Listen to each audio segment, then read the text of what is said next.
미 해군에는 바다, 하늘, 그리고 육지를 모두 아우르며 작전을 수행하는 독보적인 특수부대가 존재합니다. 이 부대는 바로 네이비실이라 불리며 현대 전장에서 가장 뛰어난 전천후 임무 능력을 가진 부대로 손꼽히죠. 실이라는 이름 자체가 시, 에어, 랜드의 약자로 어떤 환경에서도 작전이 가능하다는 것을 의미합니다. 네이비실은 1962년 존 F 케네디 대통령의 공식 지시에 따라 창설되었으며 미 특수전력의 새로운 지평을 열었죠. 이들은 제2차 세계대전 중 활약한 수중폭파팀을 전신으로 하여 더욱 고도화된 능력을 갖춘 특수부대로 거듭나게 되었습니다. 창설 이후 곧바로 베트남 전쟁에 투입되며 실전 경험을 쌓았고 전장에서 강한 인상을 남겼죠. 네이비실은 소수정예 인원으로 구성되어 있으며 고위험 지역에서 목표물을 신속하게 제거하거나 확보하는 임무를 주로 수행합니다. 해군 소속임에도 불구하고 이들의 작전은 육지와 공중을 넘나들고 있죠. 주요 임무로는 대테러 작전, 인질 구출, 정찰, 표적 제거, 비정규전 지원 등이 있으며 이 임무들은 지금도 세계 곳곳에서 수행되고 있습니다. 이번 영상에서는 바로 이 미국의 간판 특수부대 네이비실에 대해 자세히 알아보겠습니다. 네이비실에 들어가기 위해서는 미 특수부대 중에서도 가장 혹독한 선발 과정을 통과해야 합니다. 그 중심에는 BUDS, 일명 버즈라는 극한의 훈련이 있는데요. 이 훈련은 캘리포니아 샌디에이고 인근 코로나도 해군기지에서 약 6개월에 걸쳐 진행됩니다. 훈련 내용에는 체력 단련, 해상 및 수중 작전, 지형 적응, 전술 수행 등 실전에 필요한 모든 요소가 포함되어 있죠. 특히 헬위크로 불리는 훈련 주간은 극단적인 수면 부족과 강도 높은 훈련으로 악명이 높습니다. 약 5일 동안 수면이 거의 허용되지 않으며 모든 환경에서 극한의 육체적, 정신적 한계를 시험받게 되죠. 이러한 과정 때문에 지원자의 약 70에서 80%는 중도 탈락하며 소수의 생존자만이 다음 단계로 넘어갈 수 있습니다. 이후 SQT 과정을 통해 공수, 잠수, 특수전 전술, 무기 운용 등을 추가로 숙달하게 되죠. 이 모든 훈련을 마친 인원은 트라이던트라는 금색 휘장을 수여받으며 정식 네이비실 요원이 됩니다. 트라이던트는 단순한 상징이 아니라 생존과 훈련을 모두 이겨낸 사람에게만 주어지는 자격의 증표죠. 네이비실은 여러 개의 팀으로 구성되어 있으며 이들은 실팀 1부터 차례대로 번호를 부여받습니다.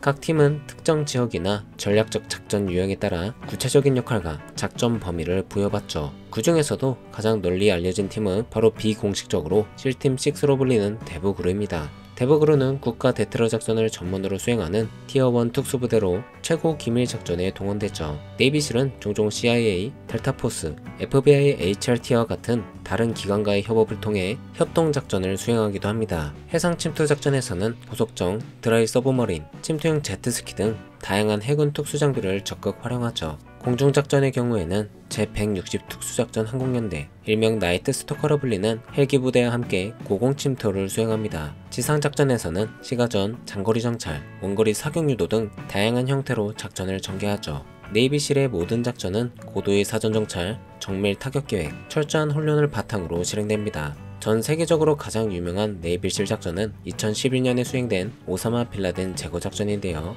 이 작전은 파키스탄 아보타바드에 위치한 빌라덴의 은신처를 습격하는 고위험 기밀 작전이었습니다. 해당 작전에는 대북으로 소속 요원들이 참여했고 미국 정보기관과의 협조 아래 완수되었죠. 또 하나의 주목할 작전은 2005년 아프가니스탄에서 수행된 레드잉 작전입니다. 탈레반 고위급 인물을 제거하기 위한 특수 정찰 및 사살 작전으로 네이비실 요원 4명이 투입되었죠. 하지만 예상과 달리 작전이 틀어지게 되었고 치열한 교전 끝에 단 한 명의 생존자만 귀환하게 되었습니다. 이 작전은 훗날 영화 론 서바이벌로 제작되며 대중적으로도 널리 알려지게 되었죠. 그러나 네이비실 대부분의 작전은 이처럼 공개되지 않고 고도로 기밀 유지가 되는 것이 일반적입니다. 작전의 존재조차 외부에 알려지지 않는 경우가 많으며 이들은 언제나 익명성과 은밀성을 유지하고 있죠. 이러한 철저한 보안은 작전 성공뿐 아니라 요원들의 생명과 국가적 전략을 보호하기 위한 필수 요소입니다. 네이비실 요원들이 사용하는 주요 소총으로는 M4A1 카빈, HK416, SGI MCX 등이 있으며 상황에 따라 적합한 총기가 선택되죠. 근접 전투 상황에서는 글록 19, SGI P226, SGI P320과 같은 권총을 보조 무기로 사용합니다. 작전의 특성에 따라 야간 투시경, 고성능 레이저 조준기, 방탄 헬멧, 음향 감지 장비 등이 함께 활용되죠. 특수임무에서는 저격소총, 산탄총, 폭파 장비, 심지어는 휴대용 방탄 방패까지 사용되기도 합니다. 수중 작전 시에는 폐쇄식 산소 제호기, 수중 GPS, 나침반, 드라이슈트 등 고급 장비가 필수적으로 사용되죠. 네이비실은 장비 사용 능력뿐 아니라 장비 고장 시 수리하거나 대체할 수 있는 기술력도 갖추고 있습니다. 이들은 작전 투입 전 목표 지형, 날씨, 조류, 기압까지 모든 요소를 고려하여 장비 구성을 세밀하게 조정하죠. 작전 수행 중에는 모든 장비가 무음 상태로 작동되며 적에게 절대 위치를 노출하지 않도록 설계되어 있습니다. 장비와 전술뿐만 아니라 이들은 작전 지역의 언어와 문화, 풍습까지 사전에 학습하고 임무에 투입되죠. 이는 단순한 전투원이 아닌 전략적 판단이 가능한 특수전 전문가로서의 역량을 요구하는 부분입니다. 네이비실은 어떤 지역이든 기후와 환경에 따라 작전을 수행할 수 있도록 훈련되어 있죠. 이를 위해서 사막, 정글, 인구 밀집 지역 등 다양한 환경을 가정한 시뮬레이션 훈련을 정기적으로 받습니다. 예를 들어 극지방 작전을 대비해 알래스카의 혹독한 환경에서 생존 훈련과 전투 훈련이 이루어지죠. 열대 정글 작전 대비를 위해 하와이나 괌 지역에서 저지대 습지 작전 훈련도 이루어집니다. 모든 네이비실 요원은 기본적으로 낙하산 훈련을 마치며 HALO, HAHO 능력도 필히 갖춰야 합니다. 이러한 고공 침투 기술은 레이더 탐지를 피하고 적지에 은밀하게 침투하는 데 필수적이죠. 또한 요원 중 일부는 저격수, 폭파 전문가, 통신병, 전투 의료병 등으로 분류되어 있습니다. 이는 팀 내에서 각 전문 분야에 따라 역할을 분담하여 임무 수행 중 높은 효율성과 생존율을 확보하기 위함이죠. 일반적으로 작전은 4에서 6명 규모의 소규모 팀 단위로 이루어지며 은밀한 이동과 정밀 타격에 초점이 맞춰집니다. 이런 소규모 작전 방식은 작전 속도와 유연성을 극대화하며 복잡한 전장 환경에서도 효과적인 결과를 도출하죠. 네이비실 출신 인물들 중에는 퇴역 후 정치, 교육, 출판, 방송 등 다양한 분야에서 활동하는 사례도 많습니다. 대표적으로는 전직 실 출신 미국 하원 의원인 댄 크렌쇼나 리더십 강연으로 유명한 조코 윌링크 같은 인물들이 있죠. 이들은 실전에서 얻은 경험을 바탕으로 조직 운영, 리더십, 위기 대응 등에 대한 철학을 사회에 전달하고 있습니다. 하지만 이들의 발언과 저작물은 국가기밀보호 규정의 범위 내에서만 허용되며 사후 검열을 거치기도 하죠. 특히 대북으로 출신 요원의 경우에는 작전 내용이나 내부 구조를 외부에 발설하는 것이 금지되어 있습니다. 이런 이유로 몇몇 퇴역 요원이 출판한 책이나 인터뷰가 논란이 되어 심각한 사회 문제로 떠오른 적도 있죠.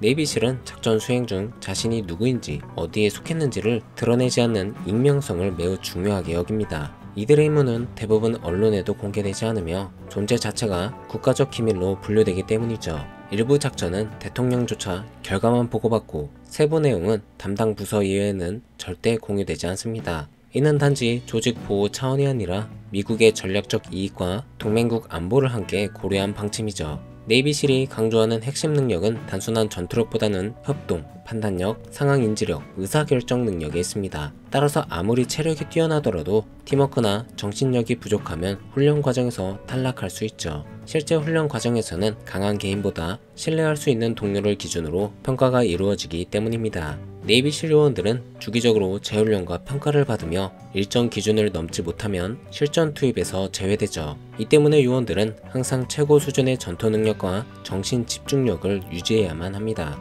개인이 아니라 팀 단위로 임무를 수행하는 구조이기 때문에 동료 간 신뢰와 협업은 생존과 직결되죠. 이들의 훈련소 입구에는 The only easy day was yesterday 라는 문구가 새겨져 있습니다. 이는 어제보다 더 어려운 오늘을 준비하라는 의미로 모든 요원이 마음에 새기고 생활하는 신조라 할 수 있죠. 단순한 슬로건이 아닌 매일 더 강해져야 하는 특수부대원의 자세와 철학을 반영한 말입니다. 이처럼 네이비실은 신체, 기술, 정신력뿐만 아니라 윤리와 책임의식까지 갖춘 전방위형 전사를 지향하죠. 최근 국제정세가 복잡해짐에 따라 네이비실의 임무 범위는 과거보다 훨씬 더 다양해지고 있습니다. 중동, 아프리카, 동남아시아 등 세계 각지에서 테러 조직 소탕, 고인물 체포, 위협 제거 등의 임무를 수행하고 있죠. 미국의 군사력을 직접적으로 투입하기 어려운 지역에서는 비공식 개입의 핵심 수단이 되기도 합니다. 이들은 대규모 전투보다는 제한된 지역에서 은밀하게 행동하여 전략적 효과를 극대화하는 방식의 작전을 선호하죠.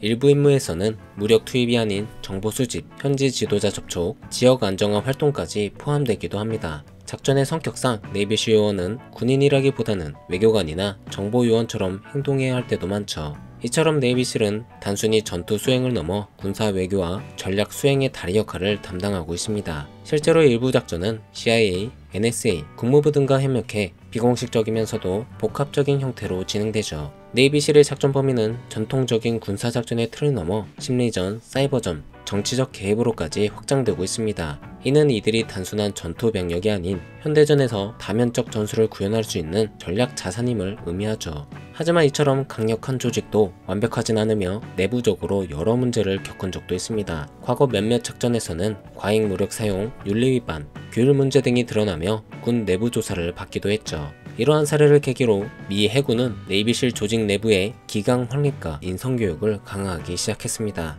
현재는 윤리교육, 정신건강 상담, 리더십 코스 등을 통해 전반적인 부대 문화 개선에 힘쓰고 있죠. 또한 작전 실패나 PTSD 같은 후속 문제에 대한 사후관리 시스템도 점차 정비되고 있는 상황입니다. 이처럼 네이비실은 단지 강한 전사가 아니라 책임감 있는 요원으로 거듭나야 한다는 요구를 받고 있죠. 물론 이런 문제들에도 불구하고 이들은 세계 최고의 특수부대원으로 여겨집니다. 실제로 네이비실 요원들은 전 세계 곳곳에서 지금 이 순간에도 활약을 이어가고 있죠. 그렇기에 앞으로도 이들의 활약은 꾸준히 이어질 것으로 보입니다. 미 해군의 간판 특수부대 네이비실 이야기는 여기까지입니다. 다음 영상에서는 네이비실과 함께 자주 언급되는 미 해병 수색대 포스 리콘에 대해 자세히 알아보겠습니다. 많은 시청 부탁드리며 이번 영상을 마치겠습니다. 감사합니다.